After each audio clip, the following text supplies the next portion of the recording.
este espacio voy a comenzar a tratar de dar respuesta a los argumentos rabínicos que descalifican a Yeshua como el Mesías del Israel. Esto, amigos, para mi entender, es de suma importancia para aquellos que comienzan a ser parte del partido metzarita, y que han abandonado las viejas prácticas y creencias grecorromanas. Por lo tanto, es nuestro deber no pasar estos argumentos por alto. Sé que cuando se es cristiano estos argumentos no pueden ser respondidos apropiadamente, ya que, la respuesta en la mayoría de los casos es que los judíos que dieron estos argumentos, son ciegos o en peor de los casos ignorantes, y yo como cristiano, tengo el Espíritu Santo, que me dice todo, por lo tanto conozco más de las Escrituras que cualquier judío, que desde niño se haya entrenado en su estudio diario, ya que, son ignorantes que no pueden ver que Dios encarnó en un hombre y se hizo 100% Dios y 100% hombre, y la Trinidad es consecuencia de eso.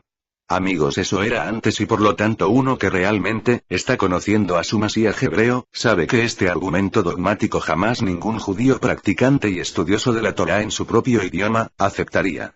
¿Por qué? Sencillo, es solo un dogma que debe ser creído, y aceptado por sus seguidores sin entenderlo, sin razonarlo, ni comprenderlo de manera lógica, y mucho menos basado en un contexto bíblico, donde su interpretación fue manipulada para que pegue a juro con el dogma. Tome usted su propia opinión en esto. Por lo que, esta respuesta debe ser basada en un contexto hebraico lógico y contextual, de tal manera que queden muy pocas dudas al respecto.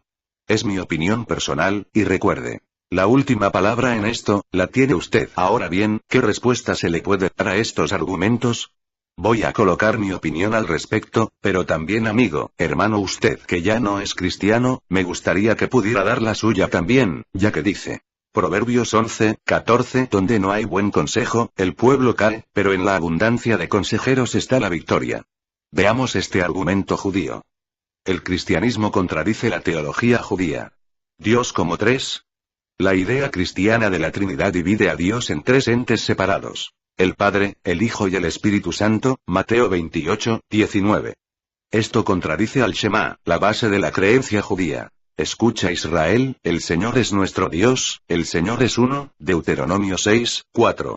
Los judíos declaran la unicidad de Dios cada día, escribiéndola en los marcos de sus puertas, las mezuzot, y atándola a sus brazos y a sus cabezas, los tefilín. Esta aseveración de la unicidad de Dios son las primeras palabras que se le enseñan a un niño judío, y las últimas palabras que se dicen antes de morir. En la ley judía, el adorar a una Trinidad divina es considerado idolatría, uno de los pecados cardinales por los que un judío debe dar la vida antes de transgredirlo. Esto explica por qué durante las Inquisiciones y durante toda nuestra historia, los judíos han preferido dar sus vidas antes que convertirse. Fin del argumento. En este punto, se entiende que tienen totalmente la razón. Pero ¿acaso es del desconocimiento al judaísmo que conocen muy bien la historia del cristianismo, que el dogma trinitario fue impuesto después por los gentiles que ingresaron en sus filas? Yo creo que no. Los judíos estudiosos, conocen mejor de cristianismo que cualquier cristiano confeso. ¿Por qué entonces hace este planteamiento y lo aplican a todos los creyentes en Yeshua como el Mesías? Pues considero que es un movimiento táctico, para que Yeshua no sea aceptado por ningún judío. Y lo adornan de tal manera con dogmas cristianos para que ningún judío se asome a ver si realmente califica o no.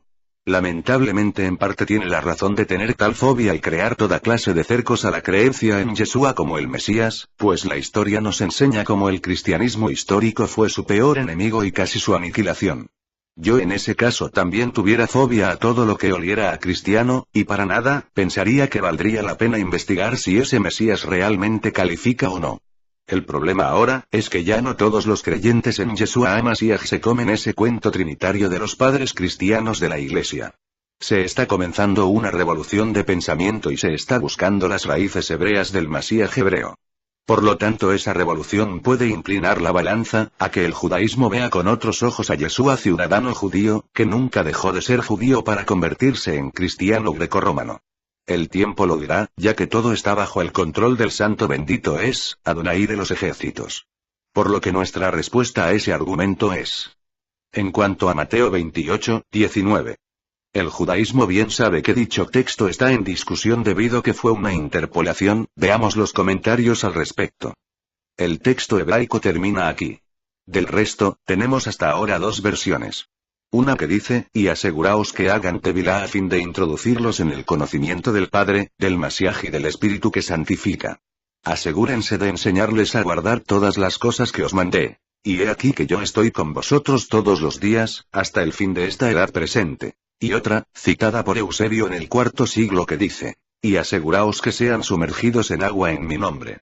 El hecho que todos los casos que presentan inmersiones en agua en Crónicas de los Apóstoles nunca usan la fórmula bautismal, en el nombre del Padre y del Hijo y del Espíritu Santo, sino solamente, en el nombre de Yeshua, es decir, por su autoridad, indica que el texto hebraico no conoció de tal fórmula, pues de lo contrario, ¿cómo se hubiesen atrevido los apóstoles a desobedecer las instrucciones del Masías?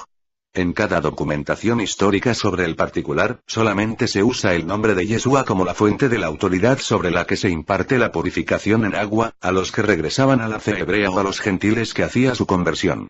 Vea Crónicas de los Apóstoles, Hechos, 2, 38.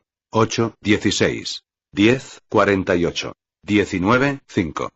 Por su parte, el uso del singular que hace Pablo del término en 1 Corintios 1, 13 revela la costumbre de hacerlo en armonía con Crónicas de los Apóstoles, fin de la cita. Como ve, estimado amigo judío, su argumento está basado en un texto de dudosa procedencia, por lo que es irrelevante a lo antes expuesto. En ninguna parte de las palabras del Masías, nunca dijo que había tal Trinidad. Yeshua en ningún lado se dijo a sí mismo como perteneciente a una tríada de dioses separados, que son a la vez uno solo. El concepto de que Yeshua al decir, yo y mi Padre somos uno, Juan 10, 30, no se puede entender de manera literal que son idénticos en personas o que son los mismos, sino en el contexto de idea, de que son uno en voluntad, uno en mismo propósito, ya que el propósito del Yeshua no era su propia voluntad sino la voluntad del Padre. Juan 4, 34, Yeshua les dijo, mi comida es hacer la voluntad del que me envió y llevar a cabo su obra. Mi estimado amigo judío. En el texto que copio a continuación, cuando el Eterno le dijo al hombre y a la mujer. Génesis 2, 24, 25. Por tanto, el hombre dejará a su padre y su madre y se unirá a su mujer, y se transformarán en una sola carne. ¿Podría usted entenderlo bajo la misma óptica literal? ¿En la cual quiere hacer los dichos de Yeshua? ¿Que el Padre y él son uno? Sé que usted en su sano juicio diría, no. Por lo que lo invito a hacerlo de la misma manera cuando lea los dichos de Yeshua cuando se refiere al Padre y los examine bajo la misma óptica. Shalom.